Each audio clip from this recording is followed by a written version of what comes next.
Paris en colère, Paris Bien brûle-t-il. ça, oui. Bon, alors, l'âge d'or, c'est quoi? Après la Seconde Guerre, oui, non? Oui, tout à fait. Juste après 1945, 1968 à peu près. C'est 2 décennies à peu près. Cela dit, ça existait avant. Il y avait des défilés, il y avait des grands Ah, couturiers. bien sûr, oui. l'entre-deux-guerres, bien évidemment. oui. D'ailleurs, il y a eu énormément de maisons de couture qui ont été créées pendant cette période-là. Mais là, on est vraiment juste après la guerre.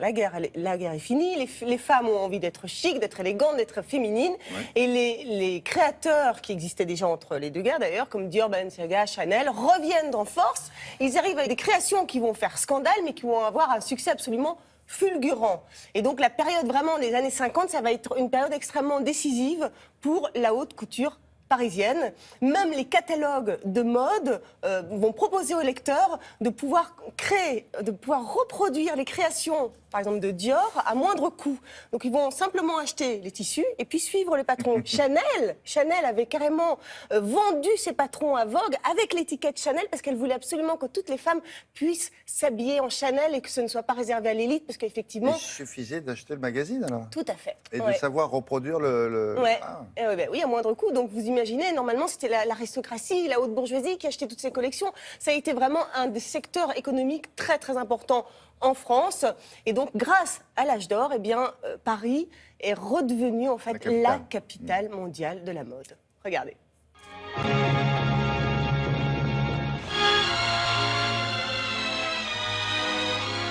Voici des siècles que Paris est connu comme la capitale authentique de la mode féminine. Renom respecté par les clientèles internationales, puisque chaque saison voit revenir leurs messagers. C'est à l'intention de ces groupes d'acheteurs qui représentent les clientèles féminines du monde entier que pour la première fois, Paris a organisé la semaine du vêtement féminin. Il n'y a pas de mode américaine, tout vient de France. C'est ce qu'aurait dit M.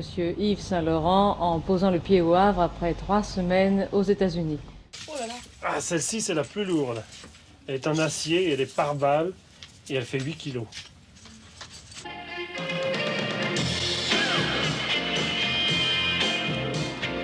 C'est très beau, morceau de tôle. C'est splendide. Ça... Il y a plein de reflets qui jouent dedans. On sait qu'il est impossible de découvrir pour l'instant les modèles qu'ont dans le secret créé les couturiers. Mais le reporter se doit d'être indiscret. Chez Pierre Balmain, mot d'ordre, aisance et jeunesse. Des bouquets de cerises rehaussent la silhouette du jour, plus spécialement étroit. La taille est à sa place, mince et naturelle, jupe à 33 cm du sol. Je vous dis que c'est un des problèmes aussi, pas le mien, mais celui de la haute couture. C'est la peur insensée de la copie. Il faut être... Alors que pour moi, la copie, c'est le succès. Collection Madeleine de Rock, automne-hiver 1966-1973. Pan numéro 35, number 35. Ce tailleur de chasse est en gabardine roux.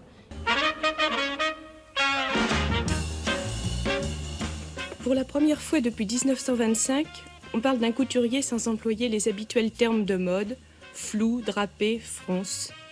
Ce couturier, c'est André Courrèges. Quand il a présenté sa première collection, ce fut une révolution. Qu'est-ce que vous pensez de la tenue de cette dame? La petite est là en face de moi. Là. Comment vous la trouvez? Bon, écoutez, si j'avais 30 ou 50 ans ou 40 ans de moi, je lui ferais du charme, ne vous en faites pas. Quand vous avez vu les modèles de Courrèges, qu'est-ce qui vous a frappé d'abord?